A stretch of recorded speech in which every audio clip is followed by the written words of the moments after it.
Hello students, welcome to ICT virtual classroom. I am your English mentor Rohit. हम पढ़ रहे थे क्लास 9th की इंग्लिश। चैप्टर हमारा चल रहा था विंड्स ऑफ चेंज। उसके क्वेश्चन आंसर्स हम डिस्कस कर रहे थे। आई होप आप लोग घर पर भी पढ़ रहे होंगे, रिवाइज कर रहे होंगे, चीज़ें आपको समझ में आ रही होंगी। ठीक है, चलिए लास्ट क्लास के क्वेश्चंस को रिवाइज करते हैं, देन हम कंटिन्यू करेंगे। ठीक, चलिए देखते हैं। लास्ट क्लास में हमने बात की थी क्वेश्चन नंबर 5। क्वेश्चन नंबर 5 में क्या है हमारे पास?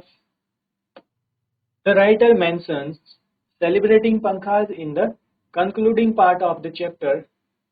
यहाँ पर क्या है, जब चैप्टर कंक्लूड हो रहा है, कंक्लूजन जहाँ पर चैप्टर का हमें देखने को मिल रहा है, वहाँ पर जो ऑथर है, राइटर है, उन्होंने बोला है कि उन्होंने क्या लिखा है? उन्होंने लिखा है कि जो पंखा है उसको हमें सेलिब्रेट करना चाहिए। ये जो कल्चर है, हमारा ट्रेडिशन है, क्राफ्टमैनशिप है, इसको वैल्यू देनी चाहिए।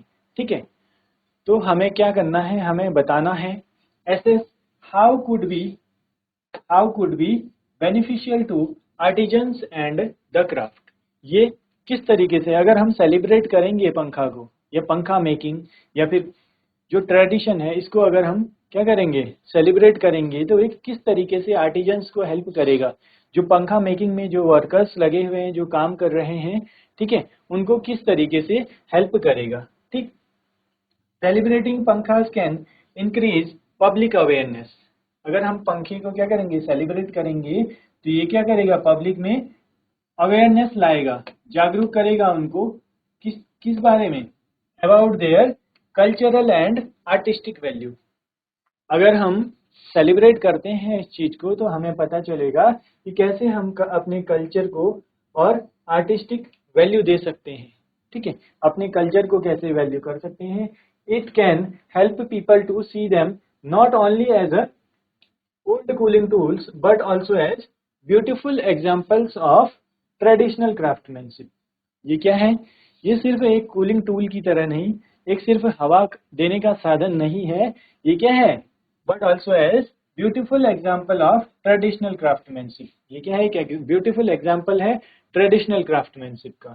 ठीक है, चलिए next, this recognition can improve the demand for handmade pankhas. ये क्या करेगा, जो हैंडमेड पंखा है उनकी डिमांड को इम्प्रूव करेगा, यानी डिमांड को बढ़ाएगा। Provide better income opportunities to artisans. उससे क्या होगा, अगर डिमांड बढ़ेगी तो आर्टिजन्स की अर्निंग बढ़ेगी, इनकम बढ़ेगी। And encourage them to continue the craft. अगर अर्निंग बढ़ेगी तो हर कोई चाहता है अच्छी अर्निंग हो, अर्निंग बढ़ेगी तो वो लोग क्या करेंगे, और मेहनत करेंगे, इस पे और काम करेंगे, पंखा मेकिंग को कंटिन्यू रखेंगे। ठीक, it can also inspire younger people to learn and preserve this traditional skill. और ये क्या करेगा, इंस्पायर करेगा यंगर पीपल को, नई जनरेशन को, to learn and preserve this traditional skill. हमें इस हमारी इस ट्रेडिशनल स्किल को, क्राफ्टमैनशिप को सीखने को और प्रिजर्व करने को। ठीक है, चलिए next question. How does the restriction of the use of pankha for decorative purpose reflect the changing cultural role of these traditional fans in modern India? How does the restriction of the use of pankha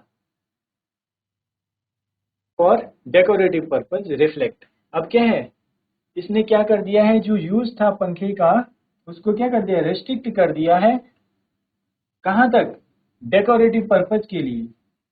reflect the changing cultural role of these traditional fans in modern India. तो कहने का मतलब है पंखे का जो use है उसको अब के टाइम में, इस टाइम पे जो यूज हो रहा है, इन्होंने क्या अब हम डेकोरेटिव पर्पज में यूज कर रहे हैं। तो जो उसका यूज था, इनिशियली हम जिस लिए पंखे बनाए जाते थे, जिस काम के लिए हम पंखे बनाए जाते थे, उसको रिस्ट्रिक्ट कर दिया। यानी अब हम पंखा क्या है, हवा लेने के लिए यूज नहीं करते, कूलिंग के लिए यूज नहीं कर रहे हैं। ठीक है, तो आंसर हम देखेंगे, the use of pankhas mainly as decorative items shows that their role has changed in modern India। हम देखते हैं कि मॉडर्न इंडिया में क्या है, पंखे का यूज चेंज हो गया है। Earlier they were used regularly for cooling but modern technologies has reduced their practical use. पहले क्या है, ये रेगुलर कूलिंग के लिए यूज होते थे, लेकिन जैसे जैसे मॉडर्न टेक्नोलॉजीज आते हैं, नए नए इनोवेशन होते हैं, तो उससे क्या हो गया, पंखे का यूज कम हो गया है। ठीक, चलिए नोट करेंगे इसको।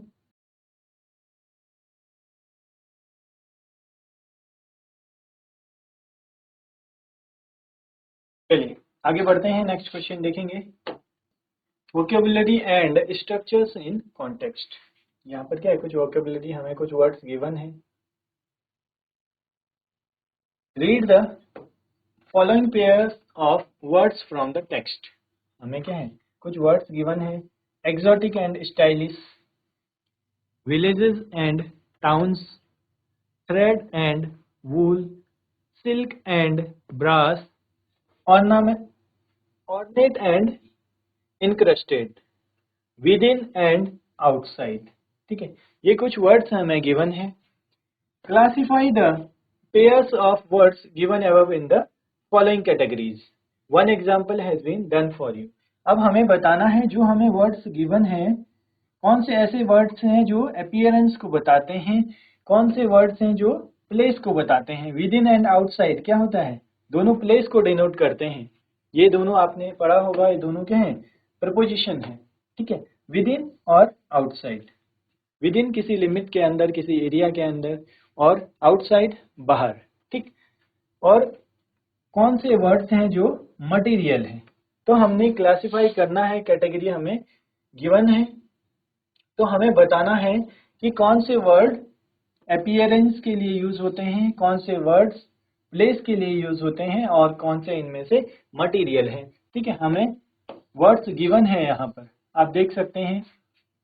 एक्सोटिक एंड स्टाइलिश, और villages and towns, thread and wool, silk and brass, ornate and incrusted, within and outside. तो हमें बताना है, एक एग्जाम्पल हमें गिवन है। ठीक है, सॉल्व है यहाँ पर। विद इन एंड आउटसाइड क्या है, प्लेस को डिनोट करता है। इस तरीके से हमें बताना है। एक्सोटिक एंड स्टाइलिश क्या होगा, अपीयरेंस होगा, मटेरियल होगा, प्लेस होगा। विलेजेस एंड टाउन कहाँ पर आएगा, प्लेस में आएगा, मटेरियल में आएगा, या अपीयरेंस में। ठीक, चलिए ट्राई करेंगे इसको सॉल्व करने की। बहुत ही इजी है, आप इजीली बता सकते हैं कौन से वर्ड्स हैं जो प्लेस को डिनोट करते हैं, कौन से अपीयरेंस को, और कौन से वर्ड्स मटेरियल को। ठीक, चलिए ट्राई करेंगे।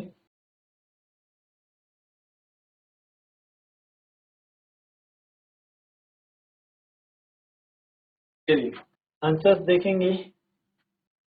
चलिए देखते हैं यहाँ पर। एक्सोटिक एंड स्टाइलिश, ये क्या है, किसे डिनोट करता है, ये बताता है अपीयरेंस को। ठीक, ऐसे ही विद इन आउटसाइड हमें गिवन था, क्या है, प्लेस को डिनोट करता है। मटेरियल क्या क्या है, सिल्क एंड ब्रास। ठीक है, आगे अगर हम बात करें, थ्रेड एंड वूल, ठीक है, बैम्बू स्टिक्स, ये सभी मटेरियल्स हैं। आगे अगर हम बात करें, ऑर्नेट एंड इनक्रस्टेड, इंट्रिकेट डिजाइन, ये सभी अपीयरेंस का मतलब है जो चीजें हमें सामने देखने को मिलती है। ठीक है, हमें कैसा प्रेजेंटेशन दिखता है किसी चीज का। ठीक, तो यहाँ पर आप बोलेंगे स्टाइलिश। स्टाइलिश कैसे पता चलेगा हमें, लुक बोलते हैं, you are looking very stylish. तो स्टाइलिश क्या बताता है हमें, अपीयरेंस को बताता है, कैसा दिख रहा है कोई भी चीज।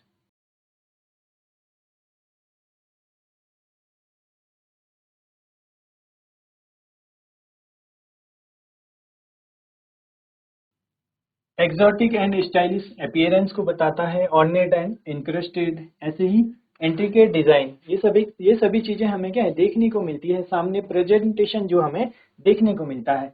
ग्लिटरिंग ऑर्नेट, तो इसको भी क्या है, इसके अपीयरेंस को देख सकते हैं। Colourful beads, delicate pankhas, sturdy bamboo, और एंटीक पंखाज, ये सभी क्या हैं, अपीयरेंस से हैं। प्लेस की अगर हम बात करें, with in and outside, villages and towns, और अजंता पेंटिंग्स, ये क्या है, ये प्लेस है। ठीक है, विलेज एक प्लेस है, टाउन प्लेस है, अजंता पेंटिंग जो बात करेंगे तो कहाँ पर प्रेजेंट है, अजंता एलोरा सुना होगा आपने। ठीक, ऐसे ही मटेरियल की बात करेंगे, silk and brass, thread and wool, bamboo stick, cane and palm leaves, cotton based, gold and silver zari, cardboard, leather, silver beads. ठीक है, लेदर, सिल्वर, बीड्स, ये सभी क्या है, यहाँ पर हमें मटेरियल्स गिवन है। ठीक है, चलिए, आई होप समझ में आई होंगी आपको चीजें, यहाँ तक आप सभी को क्लियर होगा। हमने कैटेगरी बनाई है, कौन से वर्ड्स प्लेस को डिनोट करते हैं, रिप्रेजेंट करते हैं, कौन से वर्ड अपीयरेंस के लिए यूज होते हैं और कौन से वर्ड इनमें से मटेरियल हैं। ठीक है, चलिए नोट करेंगे इसको।